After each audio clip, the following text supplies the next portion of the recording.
Today we're going to talk about a few little annoying things that can occur during the cleaning and pressing process that we can easily avoid if we're just aware of it and we have a consistent process that we stick to.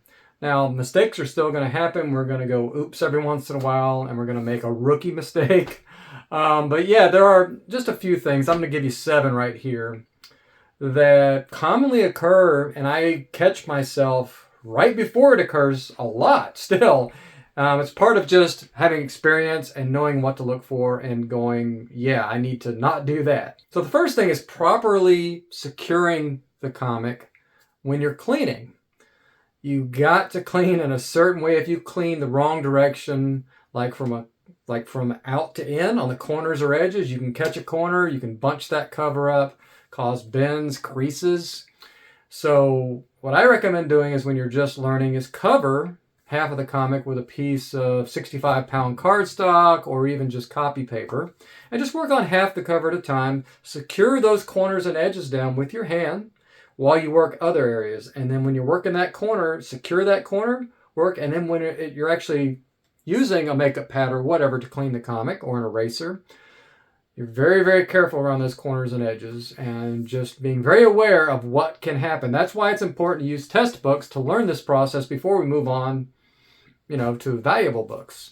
Now, number 2 is probably the most common defect that I see when I buy a comic that hasn't been pressed before and I'm thinking about cracking and resubmitting. This is like so common. It's ridiculous how common this is, and I'm sure you've seen it as well. Is I'll crack it out, I'll look at it, I'll hold it up to a raking light, and I'll see these little indentations. I'll sometimes even see a little bit of debris, or eraser shavings, whatever, still in the cover, and it's called pebbling. And you'll see it as a grader note for CGC, CBCS, whoever.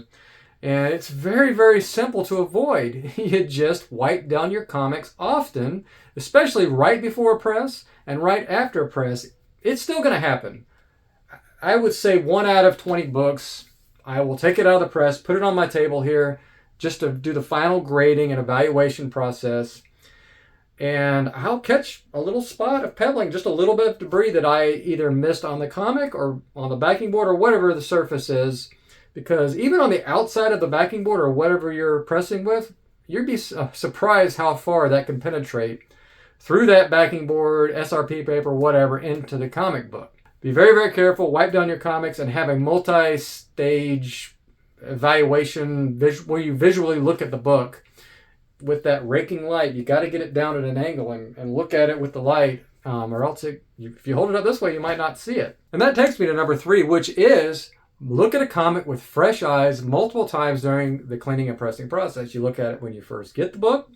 You look at it right before you crack it again, because sometimes I will see it, if it's inside a slab, that is, and I'll see something I didn't see initially. I'll be like, okay, well, that's not even a candidate for a grade bump, so I'll nix it. I'd say that happens more often than you might think. Maybe 5% of the time. Maybe not that much, but often enough that I can save myself a ton of money by just getting some fresh eyes on it. So you look at it when you get it in, you look at it right before you crack, you look at it right before you clean it, you look at it right before you press it, you look at it after the press, you put it in the cold press when you're done, you look at it after the cold press, right before you ship it off. I would say I look at a comic with fresh eyes 5-6 times at least, and you'd be amazed how blind you can get to something that's on a comic book if you just look at it 1 or 2 times. Number 4 is, maybe it's an OCD thing. I have this issue as well, or I've had to work on this. This is something I actively work on.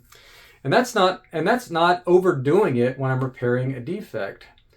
Not overworking a defect.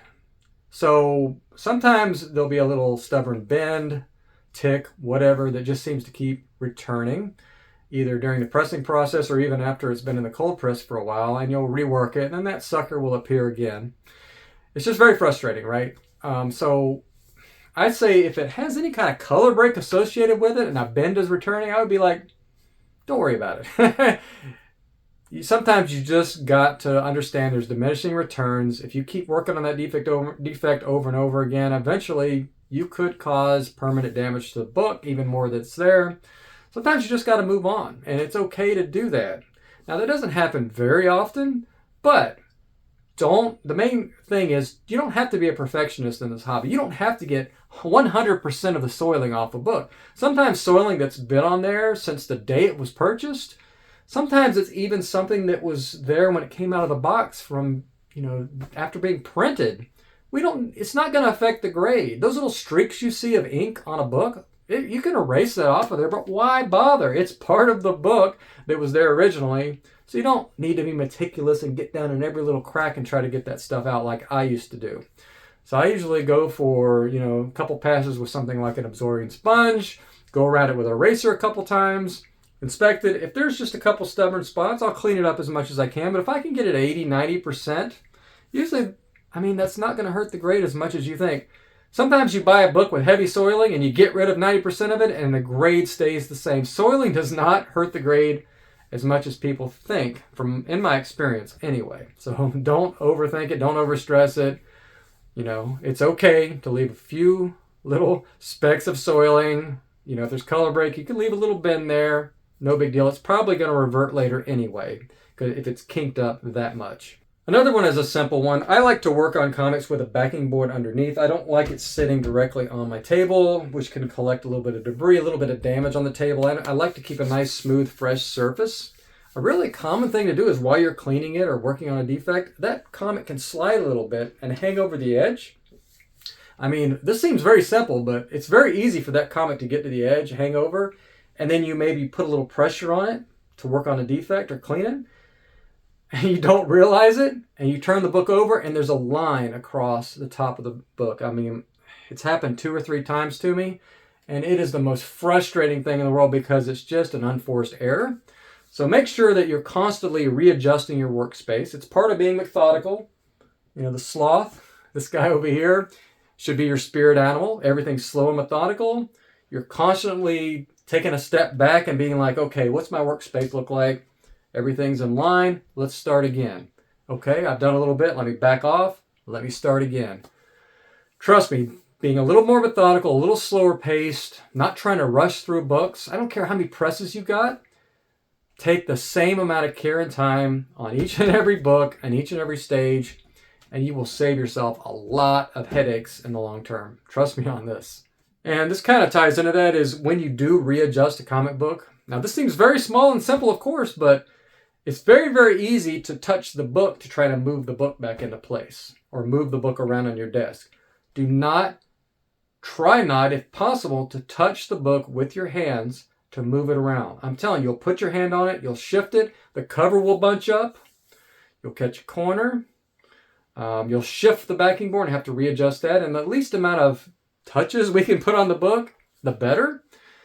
And so when you readjust or you move the book, I like to grab whatever's underneath, which for me, it's a magazine backing board, and I move the backing board. I don't move the book. And if the book needs reshifted, I will make sure I do it with gloves on, and I'll make sure I'm touching only the spine area. I don't want to touch any of the corners or anything like that. And I just gently nudge it.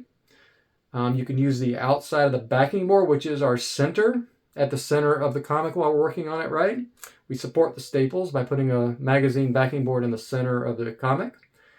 You can touch that and shift it over, but the last thing you want to do is touch the book to move it around to readjust it on the table.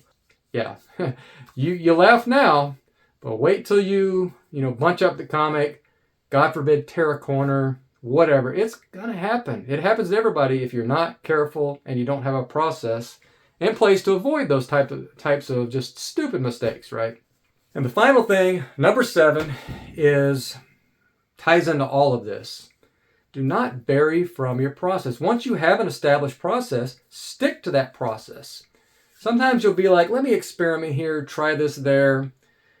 I'm in a rush, I got to get there, let me do something a little bit different here. That is when mistakes happen most often. Stick to your methodical, step-by-step process. If you want to change your process, by all means, adjust, improve, evolve over time, but do it on test books. Do it when you're not rushed. Stick to the same boring process. It's not boring because we're working on different defects, different books, right? I'm excited every day to do that stuff. I have never been bored, or only time I've ever been bored or upset working on a comic book is something like removing color touch. I cannot stand that because you technically have to damage the book to get color touch off sometimes. I think I'm going to go to I'm not ever doing that again. It's just not in my DNA to damage a book, even if it's to improve it by removing color touch or whatever. Just not going to do that anymore. So stick to your process, and if you don't have an established process, there's plenty of places you can figure this out. Captain Mike's book is a great place. That's where I first got started. There's plenty of forums out there. I actually have my own cleaning and pressing community that I started. Depending on when you're watching this video, it could be in a stage. We're in the alpha right now. We're about to move into the beta hopefully soon, and then on to the final phase. What we're doing is we're working together as a team. There's a lot of us in this community. It's a very close-knit bunch of nice people, bunch of great people in there right now. And it's more like a collaboration as we're perfecting the process of what we're doing. And, you know, I'd love for you to be a part of that. Go to improvecollecting.com and you can see what's going on with it at this time. If we're not accepting members right now, I don't open it up to members all of the time.